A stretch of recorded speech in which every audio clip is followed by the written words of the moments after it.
Christmas ആഘോഷങ്ങളുടെ ഭാഗമായി തൃശൂർ നഗരത്തിൽ ബോൺ നത്താലെ അരങ്ങേറും. തൃശൂർ അതിരൂപതയുടെ നേതൃത്വത്തിലാണ് ബോൺ നത്താലെ നടക്കുക.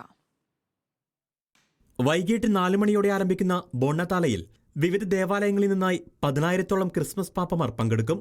ഘോഷയാത്രയിൽ 15ഓളം നിശ്ചല ദൃശ്യങ്ങളും ഒരുക്കിയിട്ടുണ്ട്. എല്ലാ ഒരുക്കങ്ങളും റെഡിയായി. ഇപ്പോൾ തന്നെ പോലീസും ഇതിൻ്റെ എല്ലാവിധ സഹകരണത്തിന് ഇപ്പോൾ തന്നെ മീറ്റിംഗ് കഴിഞ്ഞിട്ടാണ് ഞങ്ങൾ വരുന്നത്.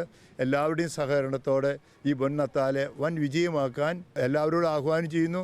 എല്ലാവരെയും ജാതിമത ഭേദമന്യേ, കക്ഷി രാഷ്ട്രീയ ഭേദമന്യേ എല്ലാവരെയും ഈ ക്രിസ്മസ് നവവത്സര വേളയിലെ ബോൺ നത്താലയിലേക്ക് ക്ഷണിക്കുന്നു. കല, രാഷ്ട്രീയ സാംസ്കാരിക രംഗങ്ങളിലെ പ്രമുഖർ ബോൺ നത്താലയുടെ ഭാഗമാകും. തൃശൂർ അതിരൂപതയ്ക്ക് കീഴിലുള്ള 220 ദേവാലയങ്ങളിൽ നിന്നുള്ളവരാണ് ബോൺ നത്താലയിൽ അണിനിരക്കുന്നത്. 2013 ആരംഭിച്ച ബോൺ നത്താലെ 2014 ഗിന്നസ് ബുക്കിൽ ഇടം പിടിച്ചിരുന്നു. റിപ്പോർട്ടർ, തൃശൂർ.